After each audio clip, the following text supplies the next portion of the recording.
What's going on, everybody? This is your boy Ligo One Half Duo, and once again we're back at it with another video. This is Generation M. I wanted to look at something and seeing that this is a week after the Switch's launch, really, and use the news media per se, not the gaming media and stuff. It's gonna be a mix of all kind of people in there, of course, but be a more objective style into some of the videos and the launch of the Switch 2 in the last week. So why not just sit back and enjoy and see what we find out about what people are saying about the Nintendo Switch from the mainstream media, of course. Take it with a grain of salt, but hey.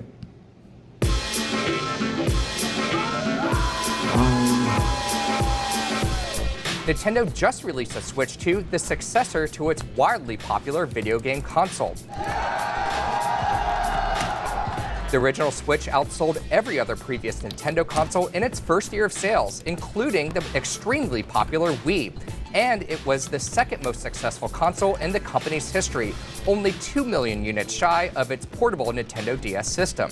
The Switch also beat out the competition, outselling Microsoft and Sony's consoles in first-year sales, and overall was only surpassed by the PlayStation 2, the best-selling console of all time. What made it super successful is that the Switch replaced both the historic Nintendo console and the historic Nintendo handheld.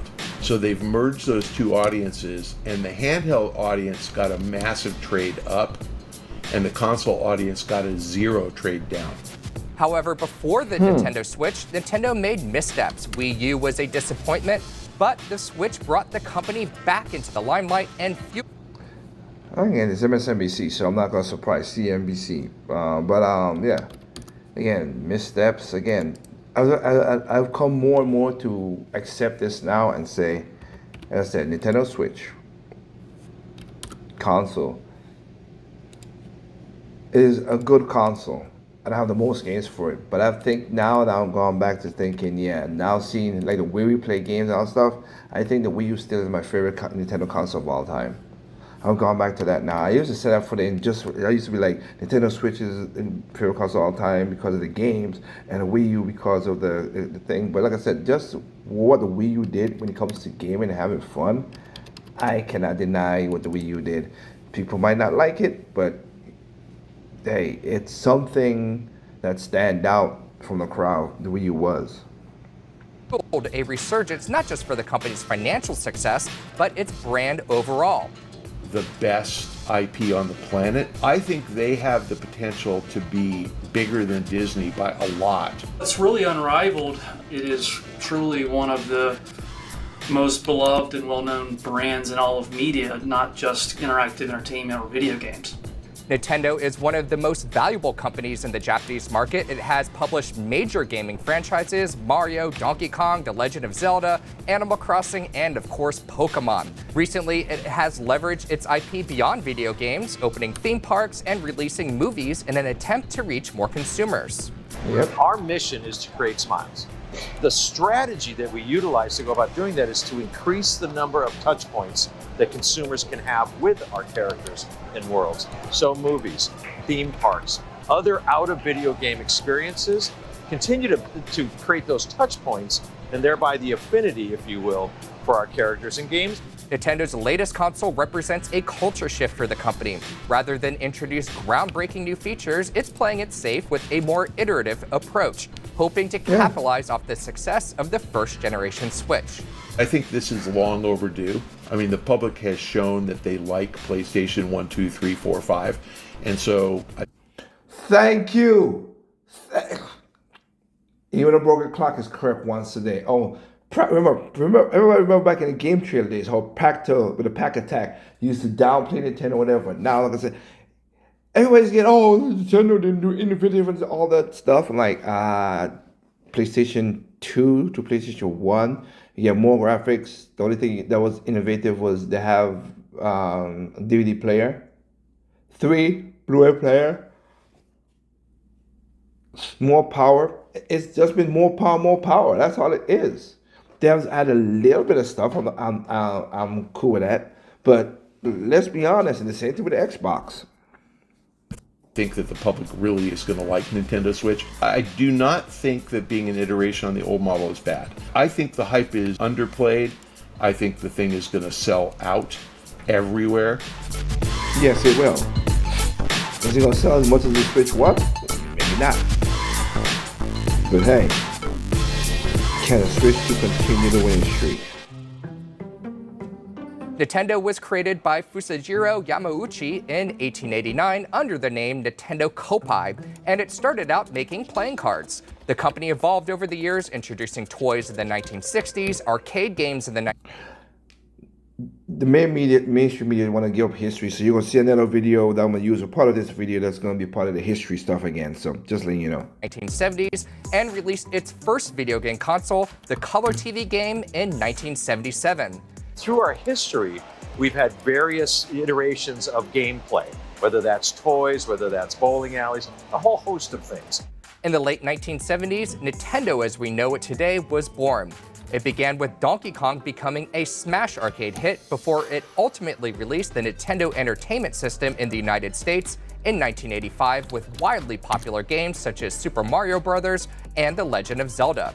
Their own first-party games have been incredibly successful. That's always been a huge part of their positioning and brand equity, is that very, very good quality games that families can trust, parents can trust. It continued its hot streak, revolutionizing portable gaming with the Game Boy in 1989, introducing 3D graphics with the Nintendo 64 in 1996. But by the mid-2000s, with the Xbox entering the fray and Sony on its second version of the PlayStation, Nintendo introduced brand new technologies like the Nintendo DS's touchscreen and the Wii's motion controls. The Wii went on to become the most successful console of its generation. Wii really was sort of catching lightning in a bottle, right? You had seniors and folks who had never played video games flocking to the Wii because it was very innovative in terms of the motion controls. While the Wii was a success for the company, it struggled to maintain that momentum with its next console, the Wii U, its worst-selling flagship console at a mere 13 million units. It was a disaster. You went from the Wii that sold, I think, easily over 100 million units to the Wii U that they ended the program at like 13. So it was just this incredible drop-off. It was really hard to play.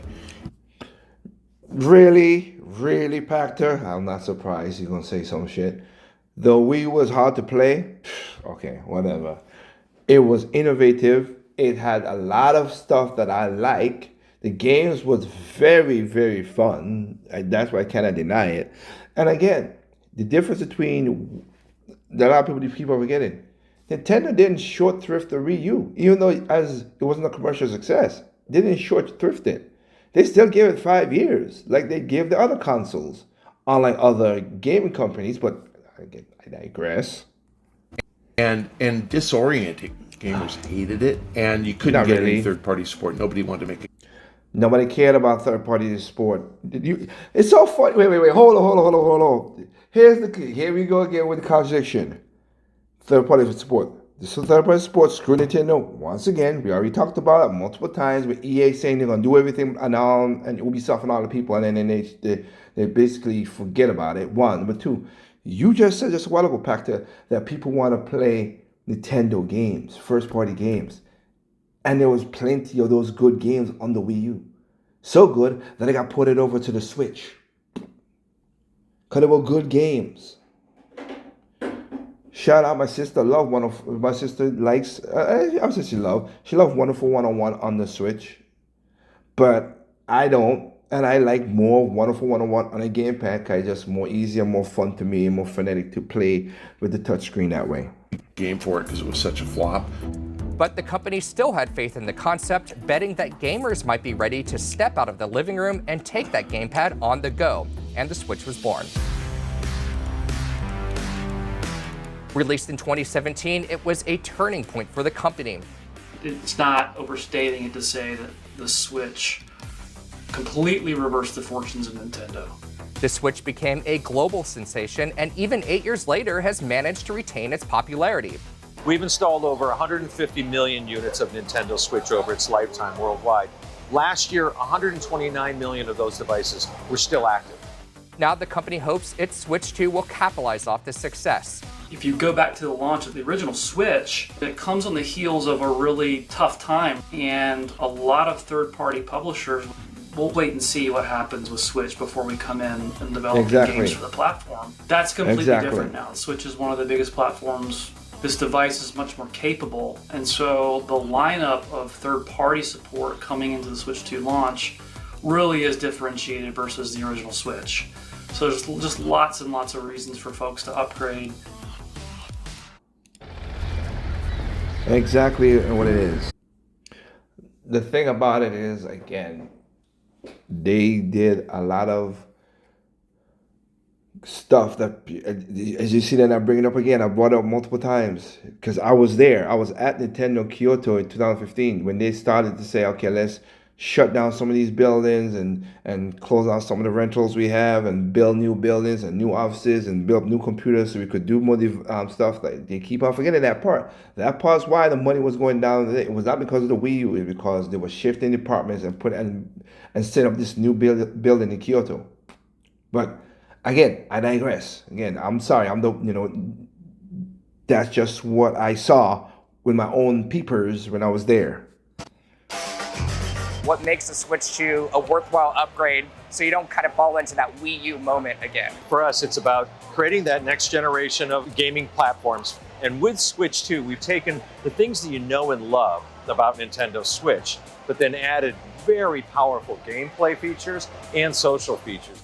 The Switch 2 features a number of upgrades over the first generation, a bigger screen, better performance, but the new console surprised fans with its steep price of $450. Price is a big issue here. Everyone's talking. He's correct. And let's look at this. Let me see here. $299. $349. $499 and the bundle price. And I've done a video about this, but people don't understand. Again, they built the Switch 2 from the ground up. I have in the console now, seeing what, and also look at the teardowns. Even people are saying this is a total different beast from the original Switch. And as Jensen said, they spent over 500,000 or 500,000 computer hours to get the motherboard, just the motherboard and to process everything into a small, slim practice. People always thinking, oh, well, there's just a little screen here that you still got to pay for the R&D, motherfuckers. That's how it works. It's like, y'all forgot the R&D is very, very expensive. So you got to pay for that part too. Look what Xbox is doing. They're using previous stuff to make it. They're not even changing too much stuff out. Linus have a video about it. Go check it out. They use the AOG Ally is what Xbox is using for their stuff. And I'm not against it. I'm not even against it. That's pretty cool. That's a good thing. I would like if the PlayStation Portal could play the games I want, like I said, portable, and I would enjoy that son of a gun more. I'll buy it, I should say, more. I still think I am on the verge of buying it, but I will buy it more because sometimes you just don't want to be in front of the couch with some of these games. Some games like that. I mean, SRW, that was a handheld game experience for me all the time. So to be in front of the TV, just feel like, But again, that's what y'all are paying for. But people need to understand that. About it, it's $150 more than the original Switch was. Can you talk a little bit about why we're seeing such a big price increase versus the previous generation? I think it boils down to a couple of things. First of all, the hardware unit itself, which has a lot of improved features with the Joy-Con 2, also to the LCD screen that is much larger and much deeper and richer.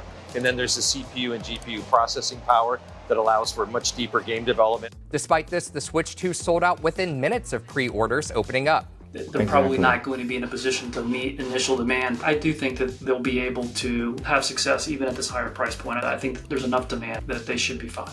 Games are a big draw for consoles. Mario Kart 8 Deluxe sold 67 million copies on the original Switch, making it the most successful game on the device. With the release of the new console, Nintendo is setting a new premium for some game prices, with Mario Kart's latest entry costing $80. $80, that's a lot for a game. I know it's typically not what Nintendo charges. Can you talk a little bit about how the gaming pricing strategy is $80 kind of the benchmark for a AAA game from Nintendo? We're not really looking to establish a benchmark for pricing. We look at every game and every experience and determine what we believe is the right price point based on that experience. What about for third-party titles? Is that kind of up to the developer? That's exactly right. It's really their choice based, again, on the type of gameplay Exactly. experience that they're bringing. Nintendo has been And what people don't understand, and also another thing people didn't talk about, and I have said this in one video, but I'll say it here, because Katie bought a couple key cards at the beginning, and when she got her Switch last week, the prices was not bad for the key cards. It was $40 for Yakuza. $50 for Yakuza. Sorry, $50 for Yakuza. I think Street Fighter was lower too. So you make a choice what it is, and then more articles come out to show that third parties push more of the key card than Nintendo really wanted to push. So again, you see what I'm talking about? Like, again, y'all are praising the third parties all the way, like you're saying, but they're the ones who kind of put it in perspective the way you want it. So there you go. able to leverage the popularity of the Switch into services that expand beyond just playing games online with your friends. Nintendo Switch Online really is all about giving consumers connection to other parts of our IP and of our gaming catalog. We've also announced that with the launch of Nintendo Switch 2, we're going to be taking some of the most popular games that were on Nintendo Switch, and those will be given for free through the Nintendo Switch Online Plus Expansion Pass subscription. If you look at Sony's, the PlayStation business, PlayStation Plus, I think, penetrates something like more than 40% of the active PlayStation community. So Nintendo's not there. So just from a penetration perspective, Nintendo, I think, has an opportunity to raise that level. They're requiring Switch Online in order to play Mario Kart World. If that thing has a 50% attachment, They've been that from since 2000. Originals requiring. You don't need it. You don't need it. I'll tell you that right now. But if you want to have the best experience, yeah, online is there for you. You don't have to buy it though. attach rate, they're going to have 50% of Switch owners paying them $60 a year in perpetuity. That's pretty smart.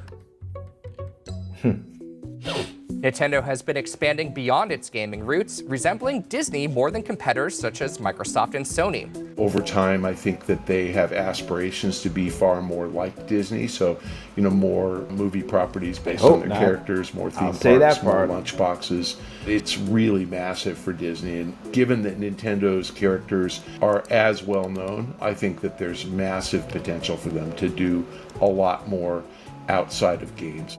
In 2015, Nintendo made one of its biggest moves beyond gaming to date, partnering with Universal for theme park attractions, opening Super Nintendo World at Universal Studios Japan in 2021, followed by attractions at Universal Studios Hollywood in 2023 and Epic Universe in Orlando this year. It's more of an ancillary opportunity for them, but clearly a good one.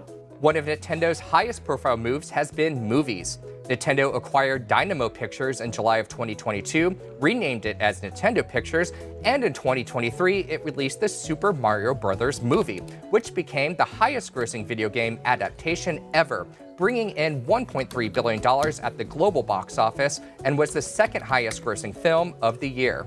Commercially very successful, and again speaks to the power of their brands and IP, which are really unmatched, certainly in the video game space. A sequel is planned for release April 3rd of 2026, and the company has announced a Legend of Zelda movie set for March 26, 2027. I don't think we need a live action one. I like other people. I think they should have went with a live action route. I think they should have gone like an animated route. That's just me, but. And I mean like anime, not animated like animation, like animation, 3D animation. Like anime would work way better, but that's me. That's just my thinking. Cause you could do more stuff with that, or you could take the animation and go like the Demon Slayer route, like the 3D animation. That would be way more better. You announced the Legend of Zelda live action movie. We're also seeing new apps come out, like the music app. Some new gadgets come out, like Alarm. I don't know about Alamo, but I do like the music app. I do like the music app. That has been used by me multiple times. So should we be thinking of Nintendo as more of a character and IP company now? Versus, are you guys trying to go after Disney here? I think you should think of us as an entertainment company, because going all the way back to our origins in 1889, We are all about entertainment. Video games is at the core of our entertainment experiences, but we've also learned that these characters in these worlds have the ability to step beyond just a video game environment. So we should expect to see more movies. We should expect to see more I think physical attractions. I think the trends you've seen will continue. There's a lot of this that'll be coming over the years to come. Retail is another area the company has been steadily growing. It's opened 3 flagship stores in its home country of Japan since the release of the Nintendo Switch, rebranded and expanded its New York City flagship store, and opened a new store in San Francisco in May. I would hire somebody from Disney to help them to develop a branding strategy and get it out there. No. There should be No. Bowser No. potato chips. You know, there should be Mario Cheetos, and they don't do that. They kind of do. They have the cereal. They have the Oreos. I know that because I had them. I've seen the cereal, so they have that already packed. I think they don't need to go all out like that. But yeah. I work at the DMV, and it's true. If you have Okay, looking But ahead. can Nintendo follow up the success of the Switch? It's hard to make magic twice. The Switch 2 is Huh? more of an iterative console than past Nintendo consoles. Is it worth the upgrade? Well, Nintendo has said they expect to sell 15 million consoles this year, matching the original Switch's first-year sales after launch. To me, that seems a conservative estimate. Nintendo have a really fantastic experience with truly modern AAA games. They've really invested in things like Nintendo Switch Online, which is new for them, and I think a real differentiator heading into this cycle versus previous. I happen to think that Switch 2 should outperform Switch 1. The fanboy demand will be at least 3 or 4 million in the US. They're going to make roughly 1.5 million a month, which is 18 million a year. And so the question is just how many are they shipping to the US? The US, because of the dollar-yen exchange rate, is the most profitable place for them to sell. They literally make 50 yen, 50% more profit. And that's a big deal. The Switch 2 launch comes at a time of trade uncertainty. President Trump's tariffs have rattled markets and upended supply chains around the world. Many electronics makers have raised their prices. So far, no price change on console or games for the Switch 2, but after unveiling the console, Nintendo did raise prices for accessories by a small amount. I don't think it's going to pose a problem for launch. Yeah, I got the impression that several million devices were basically produced in advance and maybe shipped to the US to avoid tariffs. So there's ways around it, but let me be clear, it's never good for kind of global trade and global supply chains. I actually think tariffs are gone by the end of Trump's term. I personally think they're gone sooner. I think Congress switches. Nobody's going to build a plan if tariffs are going to go away completely in November. November 2, they're gonna build a plan, and if they go, and just to be a little political, I know it's not really that my thing, but if it does go on, then we go back to the same thing where we get trashy pieces of crap and we sell ourselves to get nothing but cheap, basically consumers and not customers, like I always said.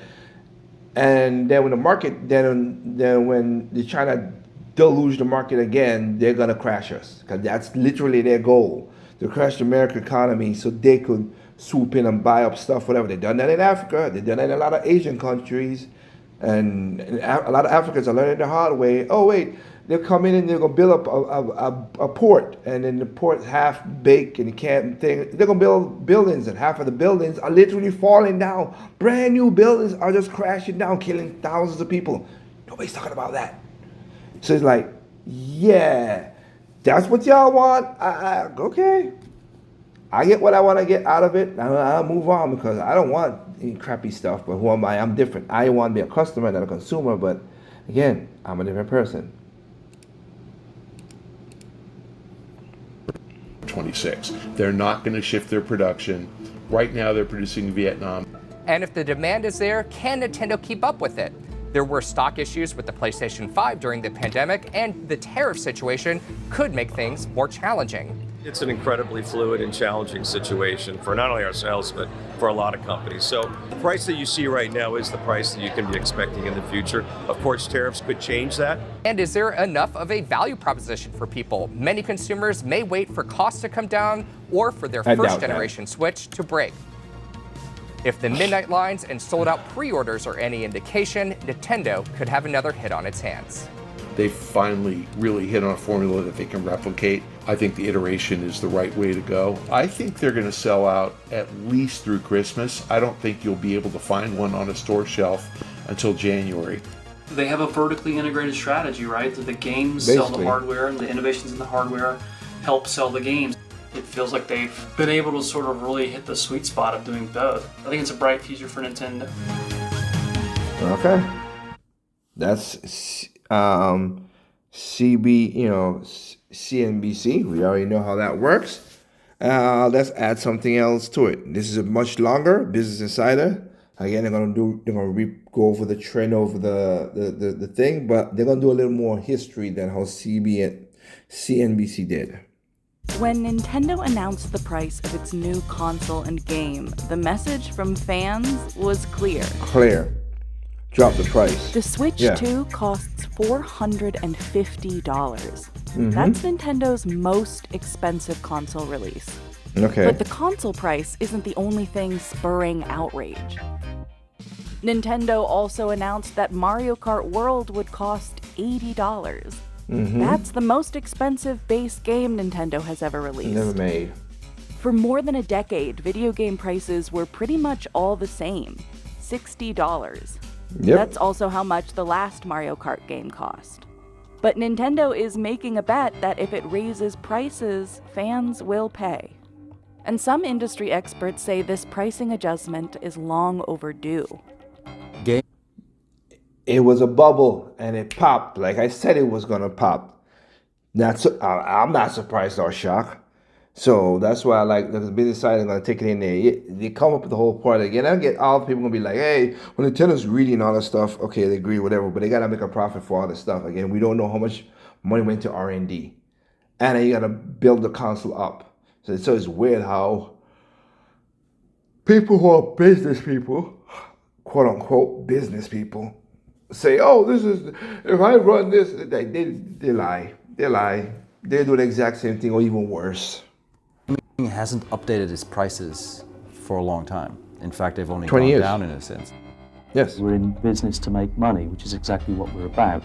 So Yeah. why is an $80 game such a big deal? 70, right? Nope, 80. Damn. 80? And why is Nintendo suddenly so expensive? In 2024, the industry brought in over $180 billion. That's over 6 times as much as the global film industry. But in the early 1980s, gaming was on the brink of collapse. After several years of just explosive growth, suddenly quality assurance goes out the window. Everybody has a Space Invaders, everybody has a Pac-Man style game, and as a result, consumers, they don't know what to buy. It's a very confusing moment. Famously, E.T. comes out and the game is trash. It's just a disaster. And all of a sudden, it is as if the floor gets, like the bottom falls out of the industry. People thought that video games were officially dead. Even the word games became a dirty word. Taboo. Yep. It's a fad, it's a toy, it's a temporary infatuation like a hula hoop or a roller skate. Things were looking grim for the industry until Nintendo entered the scene and single-handedly revived video games.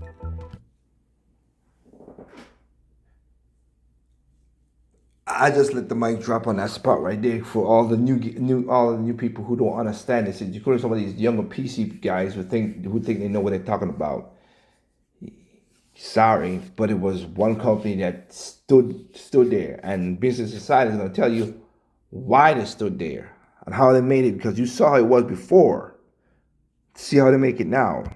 Nintendo enters the US market and everybody thinks they're crazy.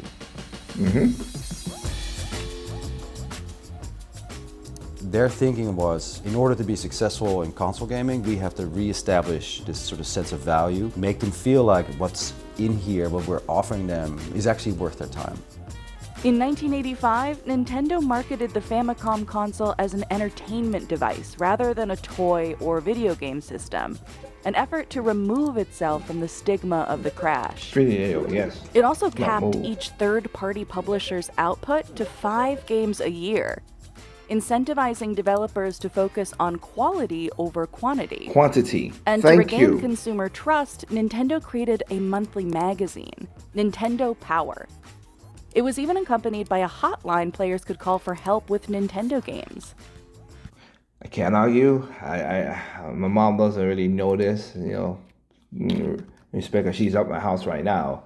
Yeah, the phone bills were higher because of that. The phone bills were higher because of that. And that's me doing that. And I caused that to call. So I ain't gonna deny that. Whew. It kind of works out funny anyway now because I'm paying my mom's cell phone bill anyway. So, but yeah. Every game published for the Nintendo Entertainment System, or NES, carried an official Nintendo seal of quality. Seal approval, yep. This was Nintendo's way of showing that they have vetted and approved software for their platform. There were a couple of resourceful developers back in the 80s that would try to get games on the NES without approval, and they had to use some interesting methods to try to get by the copyright protection. Yep. In Nintendo's quest for quality control, a key part of its strategy was developing its own games and IP in-house. In 1985, Nintendo released Super Mario Bros. And Mario remains its most recognizable character today. Ever. From there, its lineup only expanded. Here at Mint, we love green. And They've had success, of course, with Mario, which is the same or bigger than Mickey Mouse at this point. Pokemon, which they own as well, partially. Zelda as well. With quality games and repeatable, beloved characters. Thank you that you said partially. People keep forgetting that game. Like I said, I'm not excusing Nintendo out of the whole thing with Pokemon. They should know you have a quality. You should get it right. But Game Freak and Pokemon Company, y'all picked up that Pokemon Scarlet or whatever. You should that was on y'all.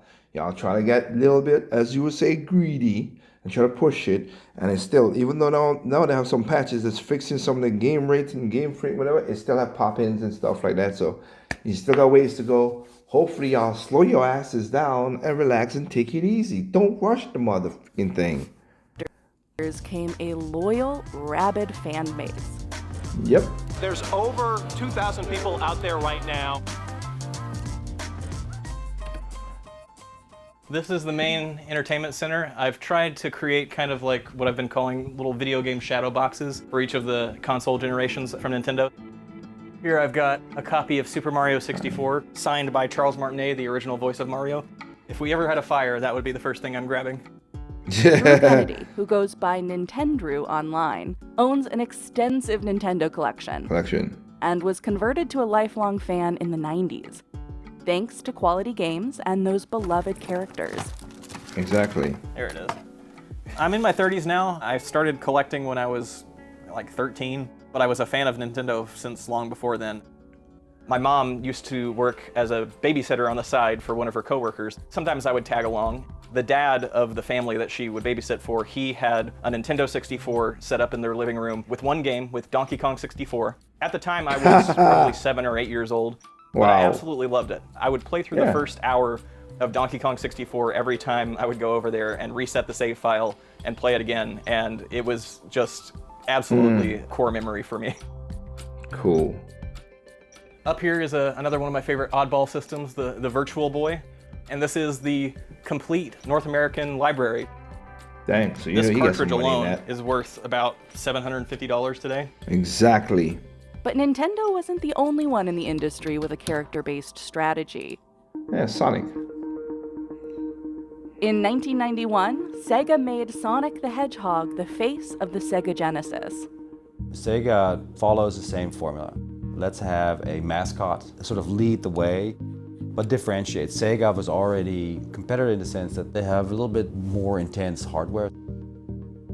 Ultimately, Sega, of course, produced the Dreamcast, still one of my personal favorites. A new Sega console. Still do. Simply plug into a TV and play. Mine's still. The launch of the Genesis marked the start of the first console war, where Nintendo and Sega battled it out to control the video game market in the United States.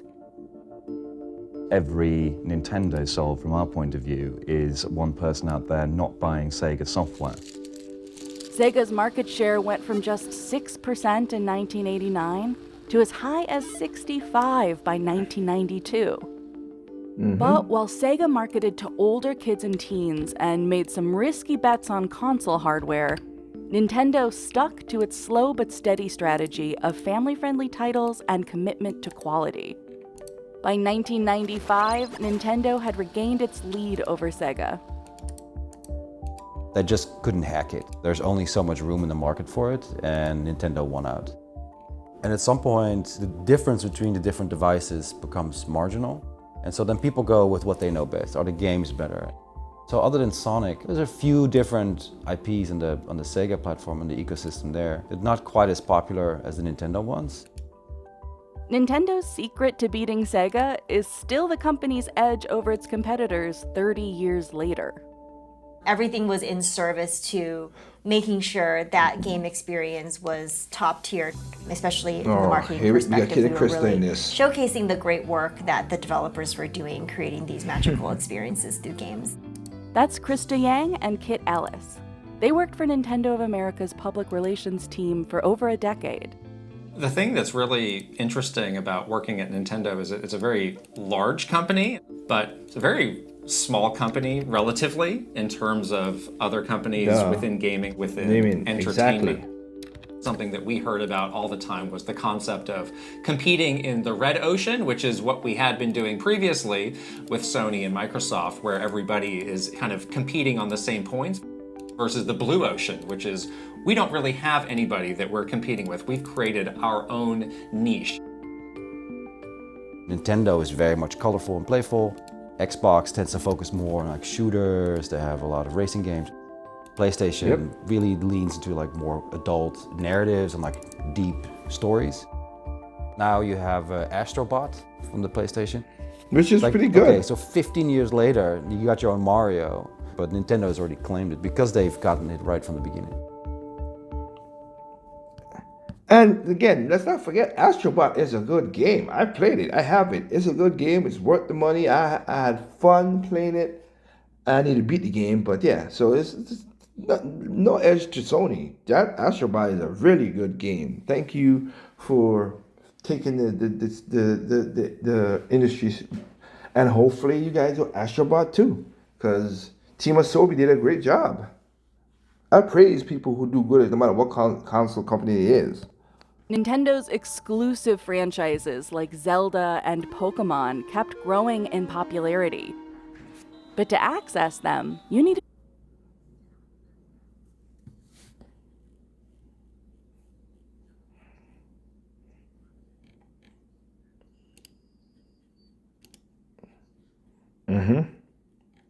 Exactly.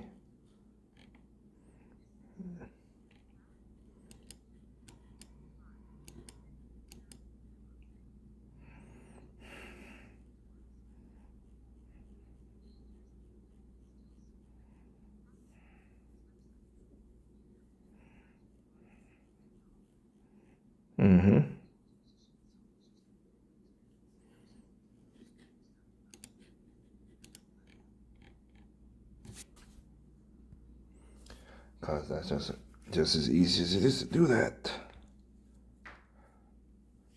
Have the quality. Have the quality to make these games. That's something that we would have a lot of conversations about was let's be careful that we're not doing anything that's going to devalue our products, either literally in terms of dropping the price or in more of an ethereal way where it's going to make our consumers think less of them. When I was growing up, I always kind of was drawn towards Nintendo and PC gaming as well, because it seemed to me at least that about 90% of the library that would come out for Xbox or PlayStation would usually also come out on PC. That lack of exclusivity can mean massive price cuts. Take God of War, Sony's once exclusive top-selling game on the PlayStation 4. It retailed for the standard $60 in 2018, but has now been as low as $20 on Steam. You can pretty reliably expect that those games are going to go on sale not long after they come out. Whereas when it comes to Nintendo, those games are reliably going to stay at that same price point for years. Those are the ones where I will sit in line or put in a pre-order to try to get them on day one because I want to be able to experience it as soon as possible. Impossible. So why does Nintendo seem to be the only one to maintain premium prices? Nintendo has managed to capture and establish a portfolio of things like Pokemon and Mario and Zelda that are of such high quality. These are at the top of the food chain in terms of experiences, and they know that, and so they very carefully. Yes, except for Scarlet and Violet, we know that, let's be honest. Curate them so that they don't have to negotiate on price. I think Apple is a good comparison in terms of a company. An iPhone is not so exorbitantly priced that people simply can't get it, but it is a little bit more than the other options that are out there. But there's a strong belief that the reason that it's priced that way, that the added benefit that you're getting versus the others is well known and very clear. While Mario Kart World is the most expensive base game Nintendo has ever released, the Switch 2 is also Nintendo's most expensive console at $450. But that's still cheaper than most competing gaming systems, which is another part of Nintendo's strategy. Throughout the console generations, they've generally been the cheapest option, and I think that is right in line with their kind of family-friendly strategy. They've wanted to have as many people as possible get access to their product. A prime example of this success was the Wii, priced at $250 and bundled with Wii Sports in North America. That's half the price of the PlayStation 3 at launch. The Wii was so much fun, and it was something very different. It sounds too good to be true, being able to play a game of tennis in your lunch hour, and you don't even have to take your suit off. It's very friendly, as opposed to like the dead serious Xboxes of the world and the PlayStations. It was like, hey, this is a grown man kind of thing. I remember playing Wii tennis with my mother-in-law, and she's beating me. Cheaper, more broadly appealing consoles means a wider audience to sell exclusive games to. Exactly. Evidence suggests that most people buy Nintendo hardware to play Nintendo games. Oh my God, what a shocker. Imagine that. You buy something to play only that thing. Sony Xbox. Just saying. Between 2018 and 2023, about 80% of Nintendo's overall software revenue came from its first-party games. Even Hiroshi Yamauchi, a former president of Nintendo, once said, "Sony is a company where hardware leads and software follows. Nintendo is the opposite." But is Nintendo's fan base big and loyal enough to pay higher prices? We went to a Switch meetup to find out. Don't love the idea of $80 games. $60 games are already quite a lot, and I don't know if I will get as many $80 games, honestly, because that's just a lot of money in general, especially right now where I think a lot of people are struggling financially. And like I said, I mean, hopefully you don't do pre-orders, early access, DLC, loot boxes. If you don't do none of that stuff, then I get where you're coming from. If you're doing it, it's like, you're full of shit. Just saying. Switch and Play members live streamed their initial reaction to the Switch 2 console and game prices. This is going to be a bit of a bigger pill to swallow, but really. I'm seeing the price of how much Mario Kart costs. $70. And I will say this too. Yes, Nintendo's worded on this was horrible. They did a bad job explaining this how they should have. So I'll give Nintendo flack for that. I've done videos about it. Right? Nope, 80. Damn. 80? While the stream was going on, like it wasn't just myself, Mike, Peter, and Christian in the video, but also people were in the chat that were from Switch and Play having that reaction on stream. When we realized that it's actually going to be $80, it's like, wow, like that's that's really steep. I'll take it, but man, that's gonna be quite the something for families to try to buy a system for a Switch 2. I thought it was gonna be like 400. I expected maybe 500 if they were gonna pack in a game. But the $80 like Mario Kart price was definitely a shocker. Some fans are finding reprieve in the $500 bundle version of the Switch 2 with Mario Kart World. My only respite for this is that like if it's bundled in the package, it's like $30 less. It's $50 basically. So I'm taking that as like, oh, I'll just go digital and save myself $30. So it's a little iffy. But even that deal doesn't have fans entirely sold. There's been backlash online about the Switch 2 Welcome Tour, a mini game and tech demo collection that costs $10. Correct. The Switch 2 also has a button for the new game chat feature, which eventually requires a paid subscription. Looking back on the Wii in particular, I remember, Wii Sports was the killer app for the Wii. Like, everybody wanted to play Wii Sports, and that was a free pack-in with the Wii. So I think it was very easy for a lot of people to justify. It would be nice to see them do the same thing for the Switch 2. What if your next social ad was on TV? You already run social. Correct. But I just wanted to buy the more expensive console. I think Nintendo World, which really was a fun game. Wasn't the packaging all the way. What in the world? Them do the same thing for the Switch 2. Even Reggie Fils-Aimé, the former Nintendo of America president, seemed to take a subtle dig at it, tweeting about how he fought for the Wii Sports to be a free pack-in. Releasing a new product at an all-time high price is always a risk. In 2011, Nintendo released the 3DS for $250, $80 higher than the DSi that preceded it, only to drop the price by exactly $80 5 months later. Critics said that the high price and lack of launch games left little motivation to upgrade. Sony did the same thing with the PlayStation 3. You come out with a price point and then you realize you're wrong. Some analysts speculate that Nintendo raised prices in anticipation of tariffs. They say, around the Switch 2, oh, we think it's a premium experience that warrants this higher price point. Yes, and also there is a huge amount of tariff-based volatility in the market. When you build things that are manufactured in China and have to be shipped to the US, it's very expensive. And so they have to bake that into their models.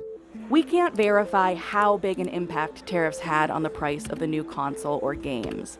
But fans were fearful that the Switch 2 could get more expensive when Nintendo delayed the pre-order date in the US and Canada after President Trump announced his Liberation Day tariffs in early April.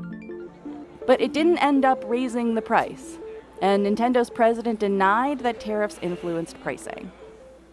Many balk at an $80 price tag for a single game. But adjusted for inflation, $80 isn't as pricey as it seems.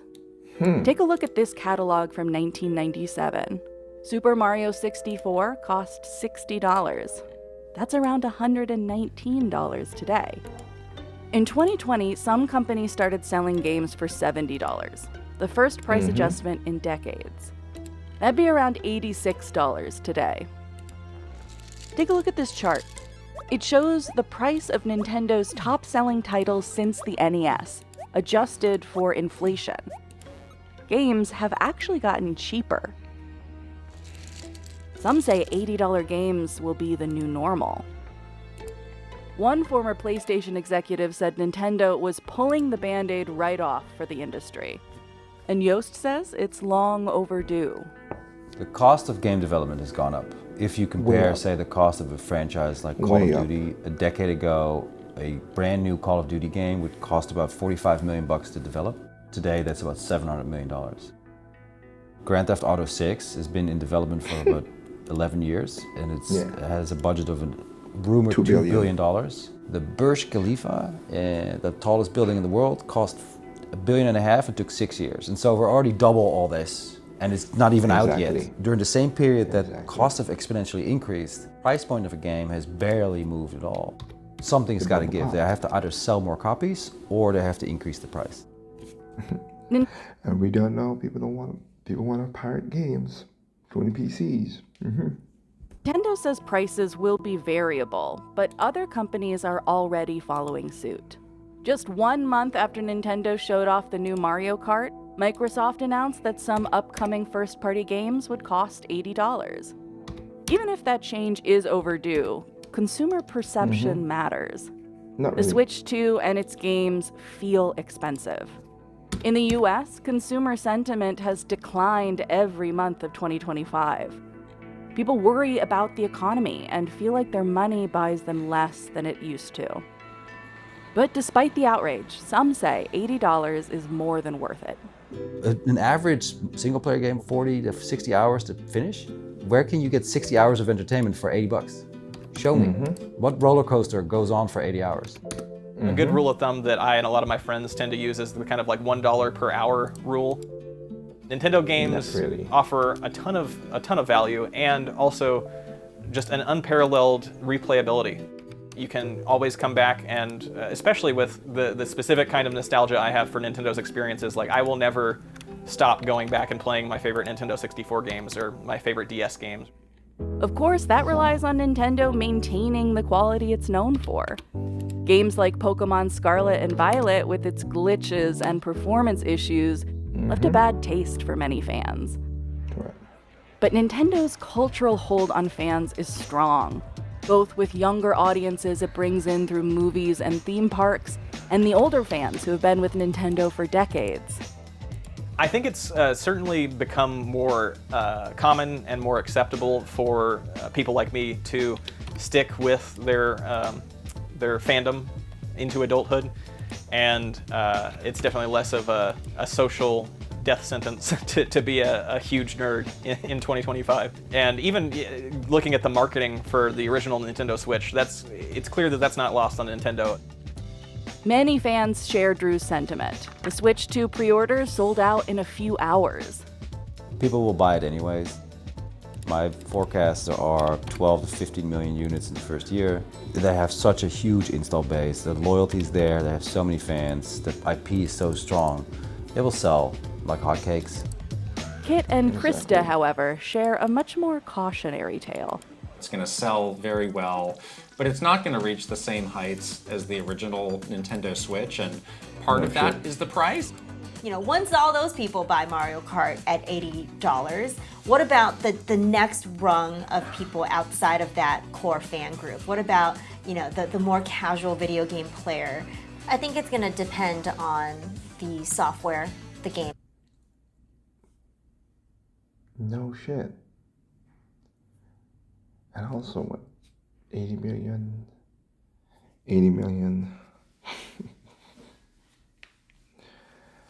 80 million compared to other stuff, like, that's how the numbers work. That Nintendo will announce beyond what they have for the rest of 2025. If we want to sustain the success Crystal said the obvious thing of the video games industry and have it continue to make these experiences that we like to enjoy and play and share with others, they're going to have to adjust the economic model, and that includes its price point. I think the concern from fans is that variable pricing means that the price can only go up. But I think variable pricing, where there's actually kind of a lower range of price points for games, is a great opportunity for Nintendo as well. If any viewers are struggling to enter this space and want to play Nintendo games, I would give the advice to look backward and try to find some that have already stood the test of time and have solidified themselves as classics. I mean, you could probably pick up a copy of Star Fox 64 for less than $10 in any major city. That's a fun weekend.